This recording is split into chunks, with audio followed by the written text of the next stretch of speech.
Om Swastiastu. Assalamualaikum warahmatullahi wabarakatuh.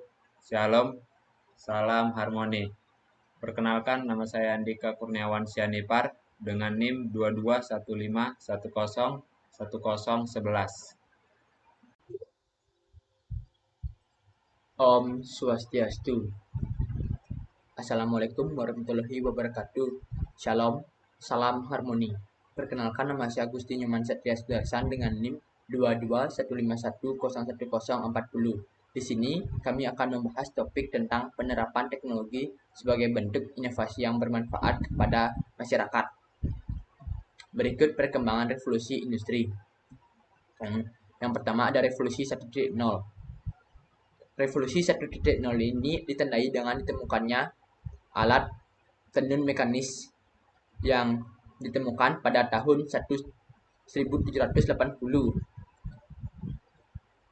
Selanjutnya, revolusi 2.0 ini terjadi pada abad ke-20 dengan pengenalan produksi massal berdasarkan pembagian kerja.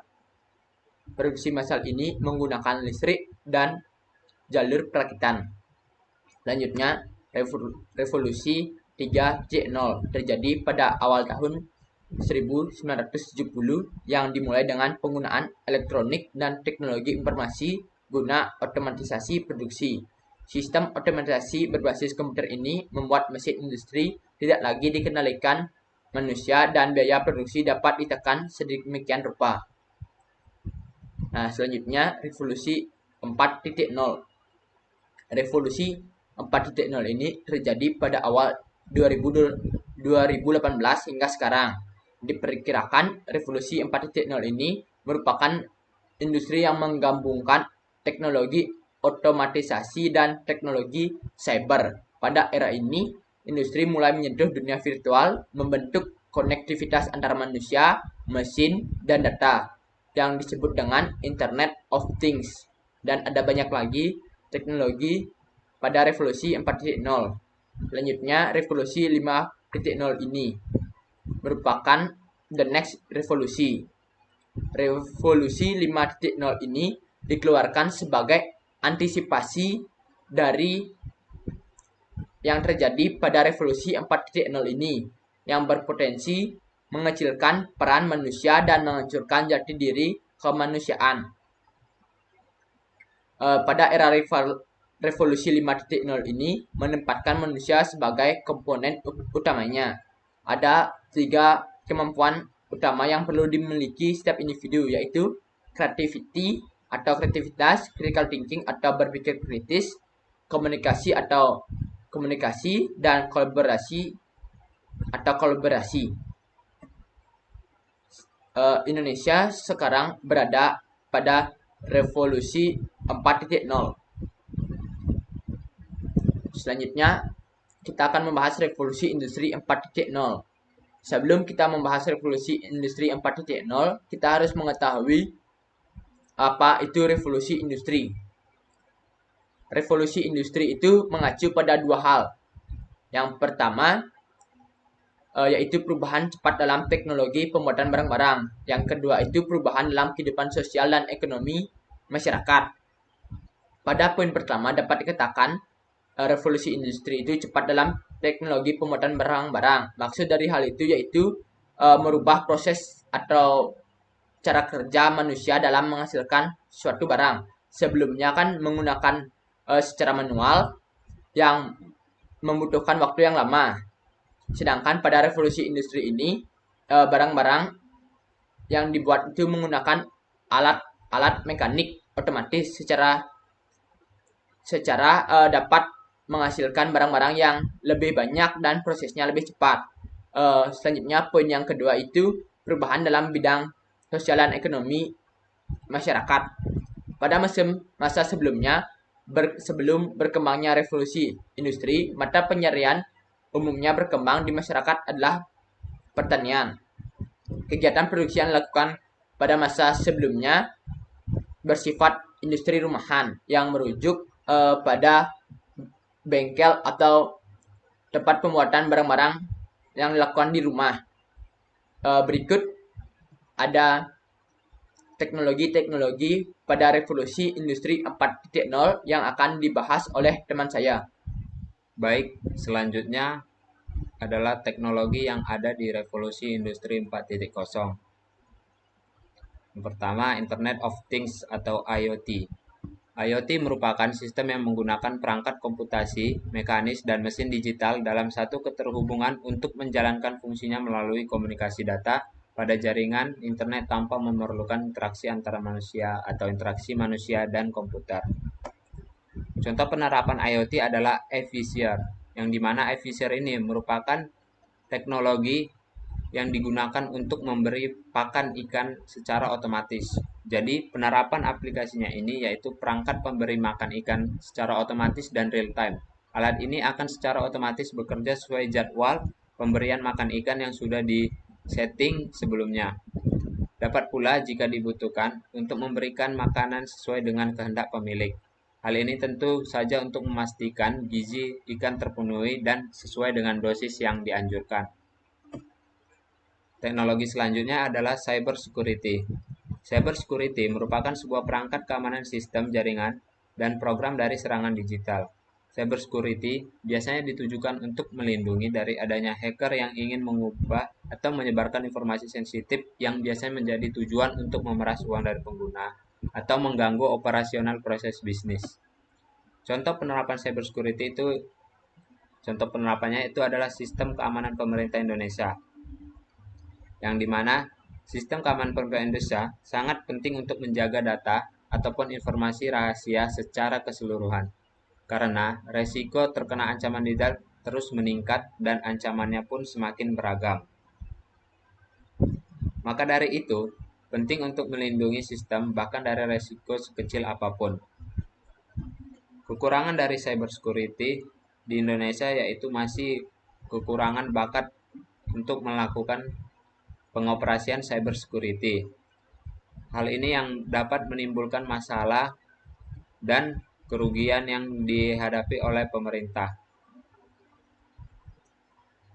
Teknologi selanjutnya adalah cloud computing. Cloud computing merupakan metode penyampaian berbagai layanan melalui internet dengan sumber daya yang dimaksud contohnya adalah aplikasi seperti penyimpanan, data, server, database, jaringan, dan perangkat lunak.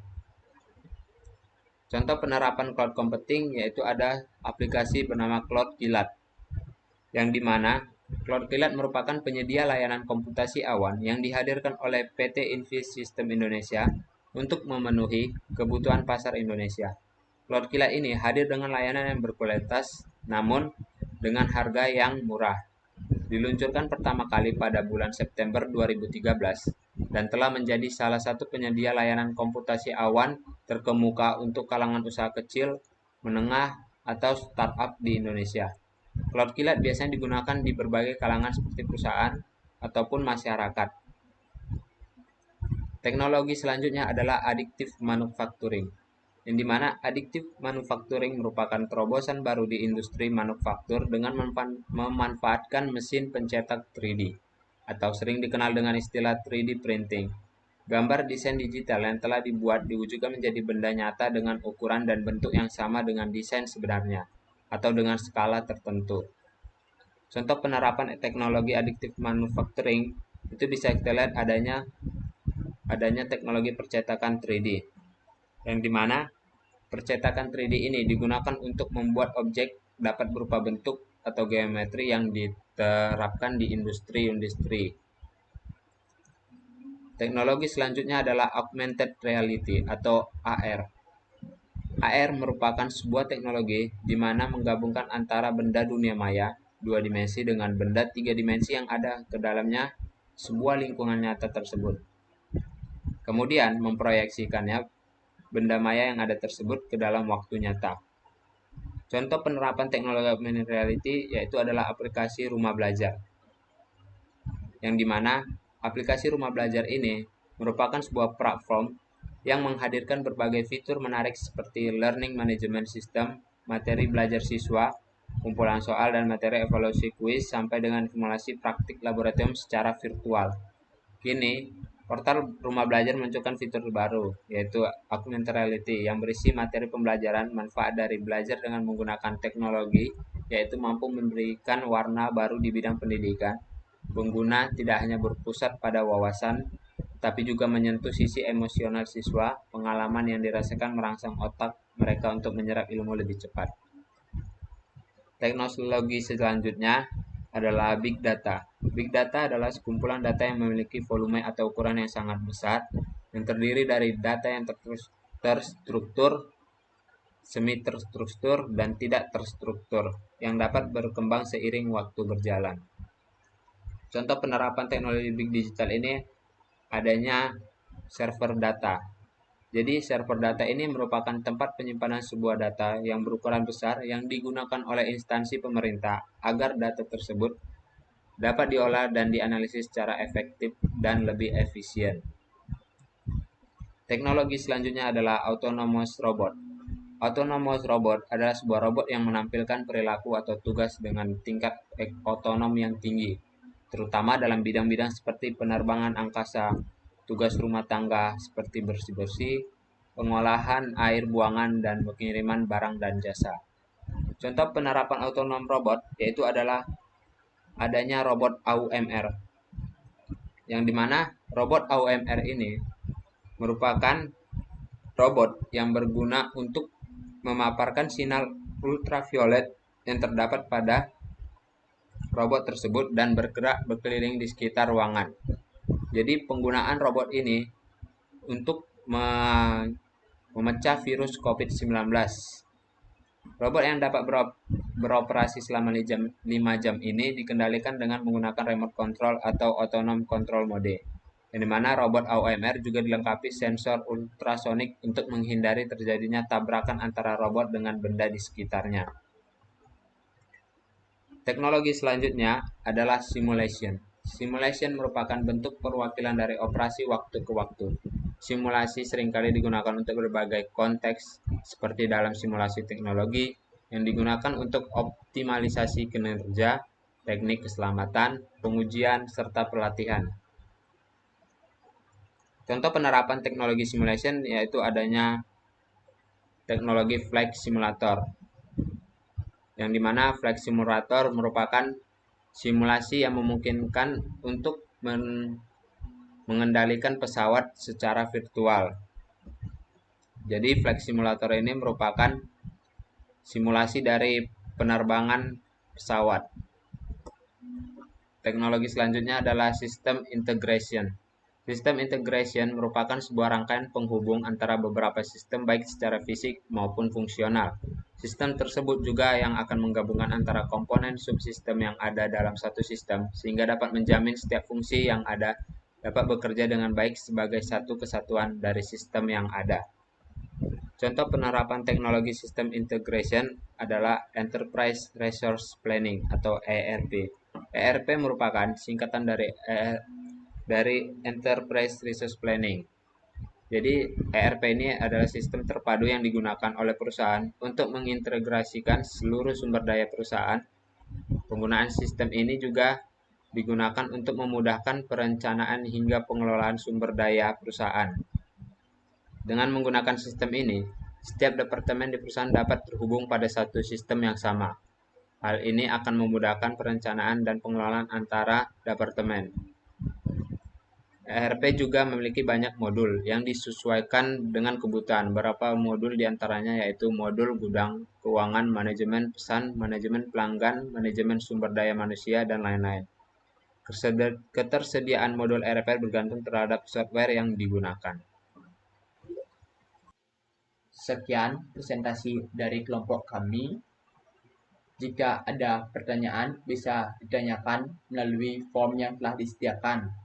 Mohon maaf jika ada kesalahan kata. Kami tutup dengan Permasanti. Om Santi Santi Santi Om. Sekian, terima kasih.